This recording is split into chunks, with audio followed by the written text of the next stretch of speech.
I've intentionally refused to follow the COVID-19 metric game. I've also intentionally refused to revisit what I understood could have been a potential strategy around pension financing paradigms. I came up with three.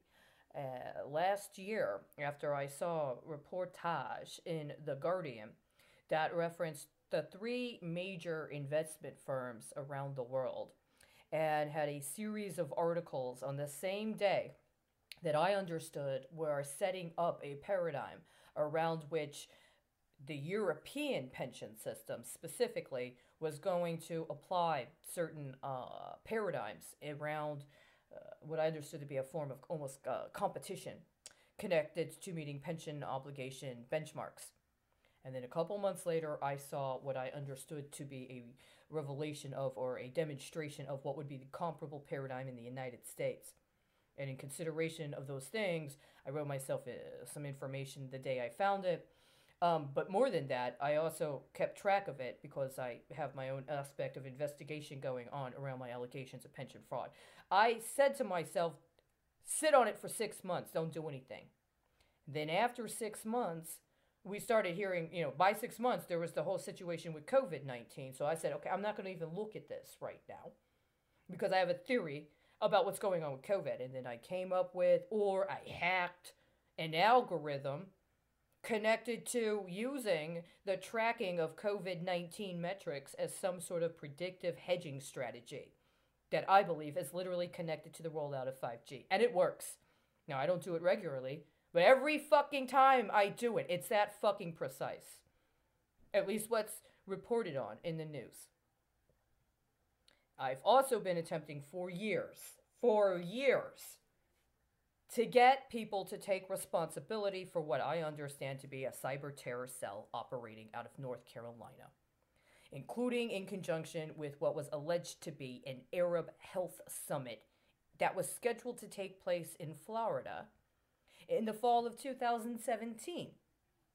Now, whether or not that actual Arab health summit took place, or whether the non-Arab Florida legislators that were alleged to be involved with that Arab Health Summit engaged that specific summit in the fall of 2017, or if it was some sort of strategy connected to an anticipation of a possibility of a natural disaster event that might necessitate some form of intervention, i.e., Hurricane Irma.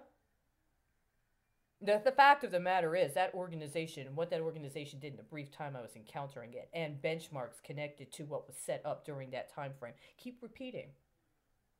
And the people that were alleged to be involved are people that have sway over official state policy in foreign countries, including countries alleged to be connected to Arab health matters.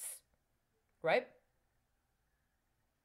So now today, they have somebody, today, November 15th of 2020, there is an article that's referenced as coming from the University of North Carolina in Chapel Hill that says that in the next 5 months, they are expecting a rapid spread of the virus. And the initial indicators are that it could potentially double. That COVID-19 deaths could double over the winter. 5 months from now is tax day. I have not kept track of this. It sounds like you just laid a bet, UNC. And UNC is a state institution from the state of North Carolina.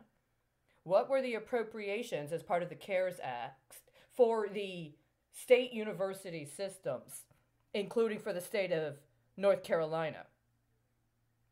Is it under the rubric of intelligence?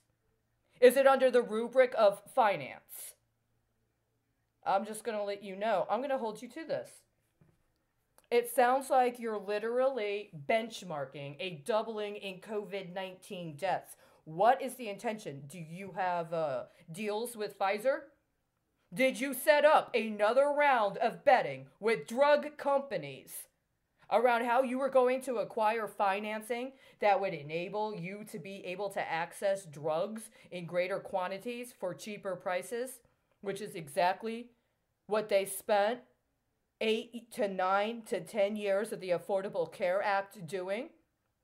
Do you intend to set up civil lawsuits where token litigation is going to be engaged in order to accrue fees or fines connected to some sort of malfeasance or some sort of miscommunication connected to the COVID-19 outbreak as a way to flip the recalibration of various pharmaceutical companies' budgets based on the fines and fees and penalties assessed for their role in the opiate epidemic? Is anybody cross-referencing the pharmaceutical companies that allegedly were connected to the opiate epidemic and their attempts to acquire contracts in connection with relief associated with alleged COVID-19?